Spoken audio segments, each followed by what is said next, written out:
So as we continue to try to serve you, we're always looking for ways that we can update both our desktop and our mobile versions. And hence we've added a Promote Students button and we've added an Update Schools button. But then we also thought about, how can we make the group creation process better?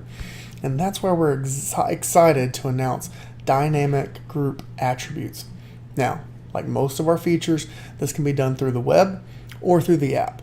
And here's what happens. When you go to create a group, or if you go to edit a group, I'll show you that in a moment, you're going to see the Set Dynamic Group Attributes button. When you click that, what happens is you have some choices when you're creating a group. You can click All Students.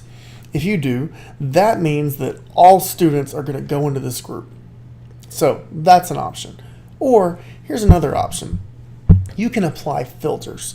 So you could choose specific status, gender, grades, and even schools that go into this group.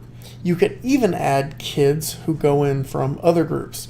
So for example, let's say, like I know many of you do, you have a group based on grade levels or gender. So let's say that you like to keep all your kids together as far as grade levels, so you have a freshman group.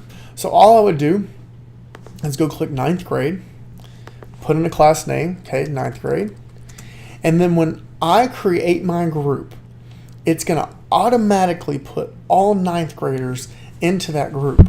You don't even have to go through here and click all those student names, okay? Now, you do have to do leaders. These dynamic features only apply to students at this time, but you wouldn't have to even click through all those students, and immediately all your 9th grade kids go in. So, if you've been using this for a while, for one, I apologize that you've had to do some things manually. I wish we could have got this faster for you. But if you're brand new to this, maybe you've been using another service, another app, all you've got to do is get a spreadsheet to us. We can upload the data you currently have of names, grades, schools, and then you can just click these buttons and have these groups automated. Now let's take it a step further. Let's say you're like our church. We have grade levels and gender. So we have 9th grade girls and 9th grade guys.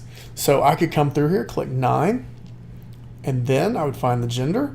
I'm going to click male, name this group 9th grade guys. And once I click create, all my 9th grade guys are automatically put into that group. Now, here's the other feature we built in. So when you do that, it automatically updates. So those people are automatically put in. But let's say you add another kid at your event.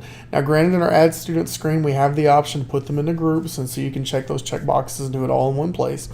But you missed something. Maybe you don't want to train leaders to have to know to put in information and add them to groups. Maybe you want those conversations to happen quicker at your midweek service and not get caught up in too much data. Well, here's what happens. Every single night, around 1 in the morning, the program's going to run, and it's going to scan your ministry, and it's going to make sure you haven't missed anybody. And anyone who meets the criteria for these dynamic features are going to automatically get put in that group. So if you added 5 9th grade kids at your midweek service, they're automatically going to go into that 9th grade guys group, be set up, ready to go, get your messages, get your follow-up, whatever it is that you have set up for them. It's all there. It's all done. Now, let me get a little more specific here. So let's pretend that I have a kid who's graduated recently, but they stayed in town because we have a college in town, community college, something like that. And so they have agreed to say, hey, I've still got some influence on that campus. People still know me, they remember me, and I want to help reach kids. And so when there's a new kid that comes from that school, I want to make sure that I reach out to them. So you could choose visitors. Okay, I'm going to leave this blank because I want all visitors, guys and girls. All right, now 9th, 10th, 11th, and 12th, okay, because it's high school, so we got all those grades, and they graduate from Poteet. And so here's what's going to happen now, is all the kids in that grade level from Poteet, all right, or if you wanted to, since it's all from the same school, you could leave those blank. And so what's going to happen now is all kids from Poteet High School who are visitors are automatically going to get put into that group. And so then that leader who's volunteered to help you do outreach to these new kids from that high school because they have those connections and influence can log in, pull up those groups, and then they can sit there and do contacts and follow up and messages. But we're talking about visitors. That's what they've committed to do. What happens when that kid becomes a member? Well, every night the program runs, it sees, hey, they're no longer a visitor, they're not a member. It's going to pull them out of that group. So they get an updated contact sheet every single night that they can, or day, that they can pull up, do follow-up, do connections, whatever it is that you're asking them to do. So that all happens. And again, these are filters. So for example, let's say it's a guy and you don't want them reaching out to everyone. So you could say visitors who are guys, okay? And let's say you're just worried about freshmen, all right? Who are freshmen at Poteet High School, okay? You could do it that way. Or let's take it a step further. So you have visitors who are guys and freshmen at Poteet, but you're not worried about Sunday morning. You're just worried about your midweek service. Well, our midweek service is United. And so I'm going to now say I only want freshman guys from Poteet who attend United to go into this group, okay? And I'm going to call it Poteet Freshman Visitors, okay? And so I assign a leader to that group, whoever that may be. Okay, we're going to say Jamie's going to be the person that does this. And so when they log into the Cloud app, they automatically get those attendance sheets, those info, that contact info, so that they can sit there and do follow-up and help you with those kids. So you see the options here. Now, if you've already been creating groups, if you go to groups and view them, and then if you go to edit your groups, you can now set those here and you can update those filters. Your groups will automatically be updated and match that. Now I want to let you know it's only going to allow kids in the group who meet that criteria. So keep that in mind. So if you do this and notice some kids disappear, that's why. It's only going to make sure they match that group. If you need some help and tips, if you're unsure of how it works, please ask us, please check in. We want to help you out. Now, here's the other exciting thing. Again, I mentioned, like us, we have groups based on gender and based on grade level. So let's say I create a 9th grade guys group. Okay, so all males in 9th grade. Here's what happens. I create this group, all 9th grade guys are automatically put into that group.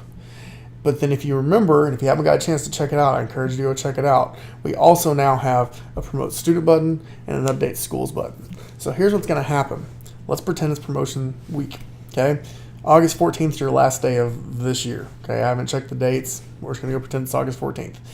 You finish August 14th. On the 15th, you wake up, pull your data reports to make sure you got, good data on everything from the year before in case you want to do some comparison things about kids that came to camp, kids that, how certain events worked, Disciple Now, whatever the case may be. Okay, so you pull that stuff. Then you click the Promote Students button, right? All your 9th graders are going to 9th grade. All your 9th graders are going to 10th grade. All your 8th graders are going to 9th grade. Then you update your schools. Here's what's going to happen. That next day, let's assume that for all your grade level and gender groups, you set criteria.